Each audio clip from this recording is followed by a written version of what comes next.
Well, good morning, everyone. Thank you, Laura. Thank you, Team Street Fight. It's fun to be back here.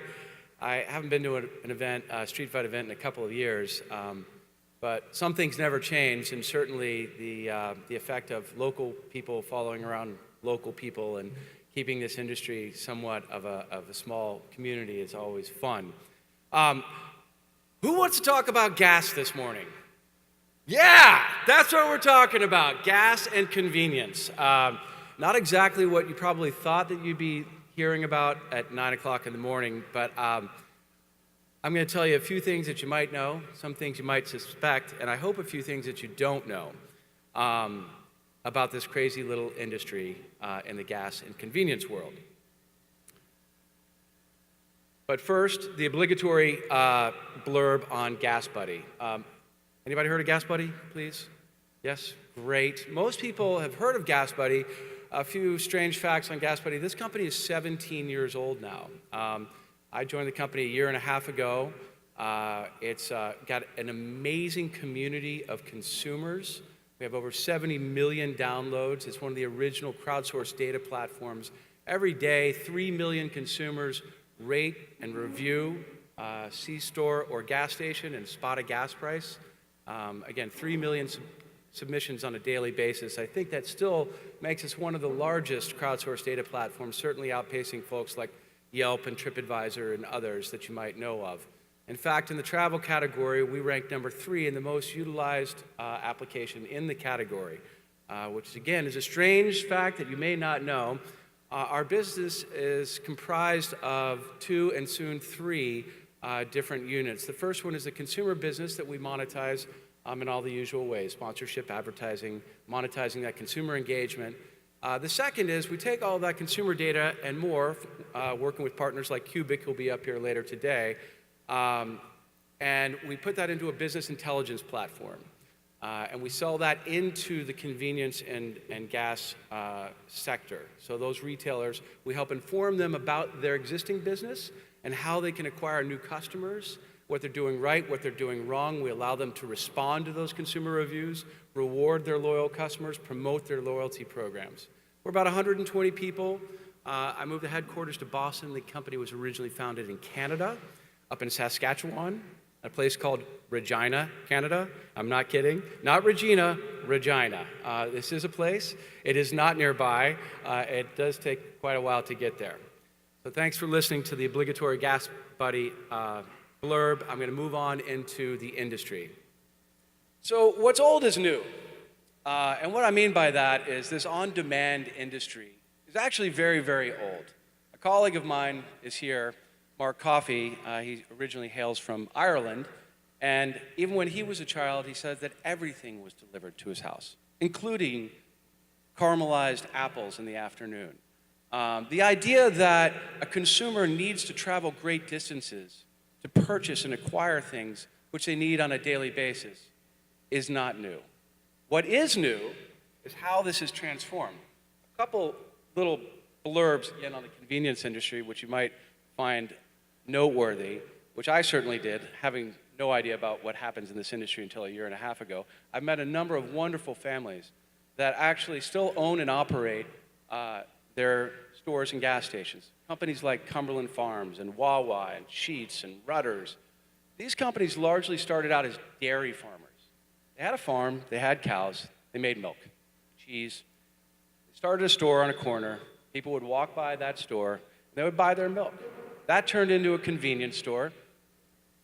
Started selling other things, maybe eggs, maybe bologna, maybe some Spam, other stuff like that. And then when the automobile market started to take off, they started selling fuel. And this became the community center, and it still is. I'm sure if you think hard about it, whenever there's a hurricane or a blizzard or a tornado or something like that, your grocery store isn't open, but your convenience store is. And that's where the community goes. And a market. You know, to put it in perspective, because we're all technology geeks, this market is at any given time, at a minimum, 60% larger than the total e-commerce market in North America. 60% larger than the total e-commerce market. It's big. and it's not shrinking. What else is happening in the market, which is interesting, is that it's subject to the same consumer expectations. And that's because millennials, and many of whom are here, people always like to think of, I like to think of millennials as these young little chickens and stuff like that, but I'm getting older now. Millennials are actually having babies and buying houses and all that kind of stuff. But millennials are the ones, of course, that have higher expectations around what that experience should be.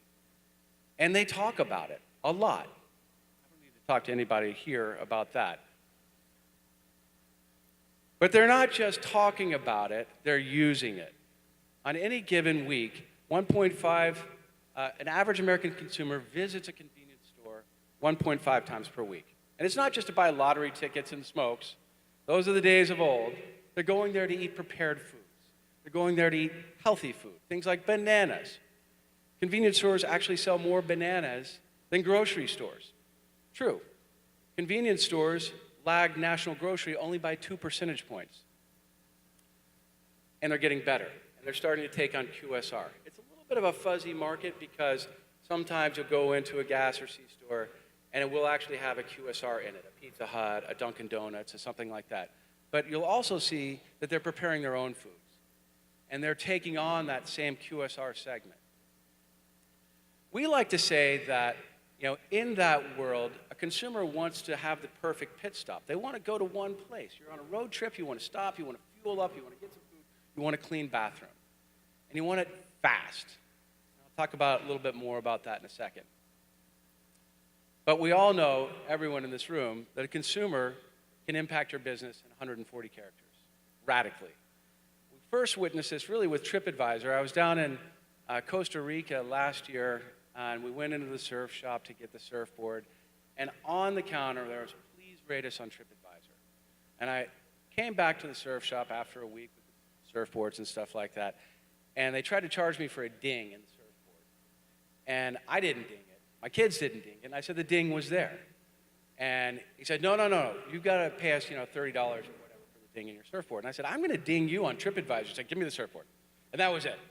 Because they were so afraid that if I posted a negative review on TripAdvisor, that it would impact their business to the point where they couldn't recover. And that's sort of reticent of the trend that we're seeing, I think, where it used to be high intent, high valued purchases that you would really research and then review and write about. Travel, cars, things that cost a lot of money, take a lot of time. I just bought a car.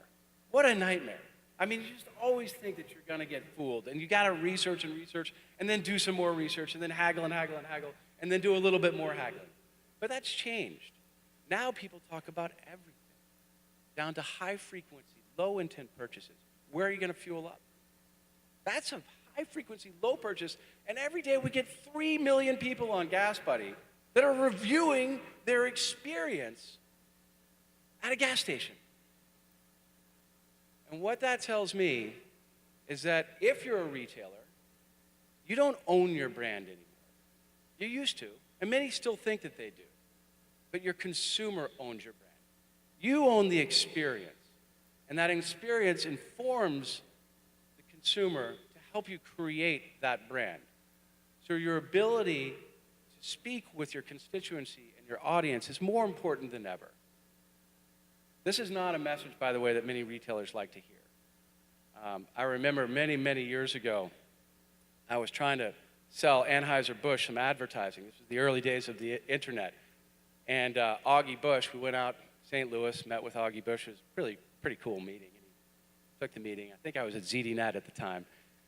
We were talking about the trend of digital and how he had to be in front of his audience. And he listened for quite some time, and he said, Walt, you seem like a nice young man. Let me tell you about how we do it here at Budweiser. See that picture of that Clydesdale there? We got 100 Clydesdales, barns all across the country. They're beautiful animals. And every year, we put them on television, and we make these commercials, and people love those Clydesdales. And that's Budweiser. This internet thing you got going is pretty neat, and I appreciate your time, but I'm not buying any advertising. Well, I think about that meeting because I think it was probably 4 years later when YouTube really started to kick in And I saw those very same Clydesdales doing some things that I can't mention in this room on this microphone, including snowball fights and everything else. And I thought, you know, Augie, you might own the Clydesdales, but you don't own your brand. The consumers own the brand.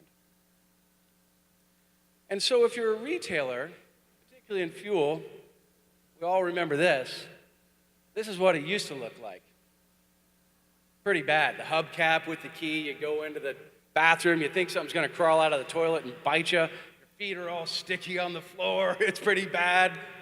And it's moved from that to this. They've invested $9 billion into their in-store experience. Healthy foods, open floor formats, inviting exteriors, well-lit lighting, the forecourt it's called. And the traffic from the forecourt into the store is really where most of these retailers make their money. Interestingly, fuel retailers make a lot of money when fuel prices are low. And if you go on GasBuddy, you'll see the local spread of gas, which I believe was 90 cents this morning right here, meaning that the price of regular fuel within a half-mile radius will have a 90-cent spread. Now, if you have a 20-gallon tank, that's close to 20 bucks. Savings is savings. So they make a little bit of money on fuel when prices are low, but as prices get high, they don't make that much money. The margin's in the store. So they had to improve the store. And they had to respond to consumer behavior. And that's caused some crazy things. You know, we get around over 500,000 organic downloads monthly at GasBuddy. And that was one of the wonderful things. When I came into the company, I just couldn't understand it. I was like, wow, you don't pay for downloads? Like, there's no consumer acquisition plan? Like, no, we don't have any of that. I'm like, well, how do you get these downloads? And part of it was just being an incumbent and unique value proposition in the market. But part of it was also getting in the news. You'll see that we're in the news a lot. We just hired this analyst who did this crazy thing. He's a kid about 27 years old, and he was on the road a lot. He was a salesman, and he didn't make much money, and he found himself having to eat wherever he could, and he gained a lot of weight. He gained about 30 pounds. So he went on a health kick. And while doing it, he said, I'm only going to eat at gas and convenience stores. And he lost 30 pounds. And he was in the news everywhere. So we hired him. He was in Men's Health and People Magazine, everywhere. Who is crazy enough to eat at C-stores every day for 30 days? Frank Beard was. We're going to have him do it again in August. So if you want to join the trend, we might even do a national trend to see who could just do it for a weekend. Because believe it or not, it's a lot easier now than it used to be. I couldn't do it for 30 days. I might be able to do it for a weekend. And it's one of those things where in this industry, everybody does it. We did a recent survey of the best gas stations, and we published it. And in Pennsylvania, there are a couple competitors. There's Sheetz and Wawa. They're both family-owned and about the same size, and they're both great. But Sheetz beat out Wawa, and we published it, and we were very surprised to see that Kellyanne Conway even tweeted about it. It was pretty funny. So yes, that actually happened. That's not fake news. That's real. And we sent that over to Wawa and Sheetz, and I think we made their day. But all of that has resulted back into this. You know, people talk about this. It's so written about. It's like, oh my God, Amazon's opening up a store. Holy shit. You know, Walmart is opening up a small store format. What are they doing? Well, they're responding to consumer trends. And again, what's old is new. This is nothing new. This is the same old thing we've seen. And if this looks familiar, if I could click back, it should. Because it looks exactly like the gas and convenience stores, the contemporary gas and convenience stores of today, with a little bit of a different angle here. Clearly, in their model, either owning the big box format, very expensive, or Amazon, that last mile delivery, very expensive. And for the most part, many of the items that a consumer seeks, they're trying to do it because they need it immediately, and they want to save time and they want to save money. And everybody does it.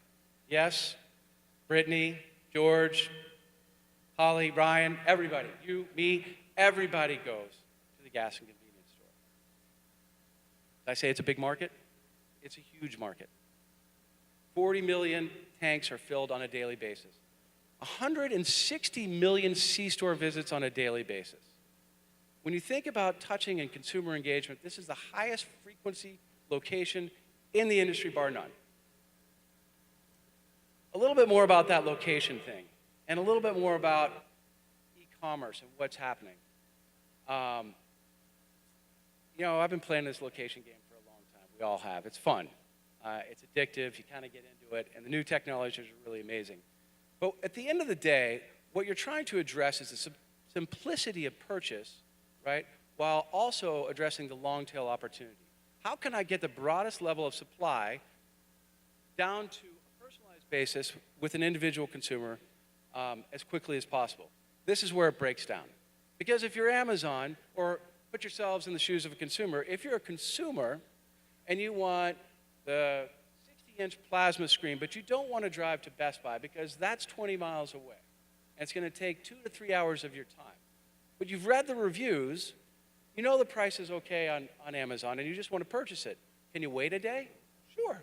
I'll wait a day if I can save 3 hours of my time, and I'll have that delivered to that local Amazon store that's just like my convenience store. That's where I believe Amazon is really trying to take advantage of the small store format. What else happens? Lunchtime is prime time, baby. Most consumers shop within 1 to 5 miles of their place of work or their residence. That's where they want to shop. In fact, they want to shop on their way to one or the other because that's the most convenient. And this in and of itself is a huge threat to grocery and QSR. Time is money. Again, nothing new here. This is a little bit about dwell time, and again, I'm certain that Antonio later will talk a lot about this. Dwell time at location and what you can learn about dwell time. Remember the part where I was saying like these retailers, they make their money when somebody goes from the canopy into the store? When you see a dwell time at a fuel station of 5 to 10 minutes, that means they went into the store and they purchased something. Wow, the acoustics are really kind of strange in here. If I hold this really close, it's a little better. If somebody's at that location for 10 to 15 minutes, that means they're actually eating lunch or dinner or breakfast there. And they're hanging out, maybe seeing some friends, reading the newspaper, on the Wi-Fi. I talked a little bit about this. Today at GasBuddy, we have a little announcement with a partner of ours called WEX. WEX is in the fleet fuel payments business. They're a mid-cap public company up in Portland, Maine. They're a neighbor of ours. We're in Boston. And we're announcing a partnership where we hope to revolutionize the payment capability in the fuel space. We're beginning, can't talk about everything. I think the release goes out later today. But if you look at the team we've assembled at GasBuddy, and you look at some of the things that we've done in the past, you'll see that we've got some ambitions beyond consumer, our SaaS platform, and moving into payments. I hope it'll be very exciting for all of you and all of us, again, on the theme of saving time and money, so that you don't have to get out of your car, go in to save money to pay with cash versus a credit card, and that same retailer isn't hit up with massive interchange fees, which, by the way, are the third highest cost of business after payroll, healthcare, interchange. We want to help both consumers and retailers with a new payment scheme, which we're bringing into the market with our partner WEX, and looking forward to telling you guys a little bit more about that. So, in conclusion, folks, what's old is new. Save you time, save you money. These are the simple value propositions. Give you your life back. And I appreciate everyone at this bright and early hour of the morning listening to a little bit about gas and convenience. Again, not what you probably thought you were going to hear, but I hope that together we can make gas sexy. Thank you.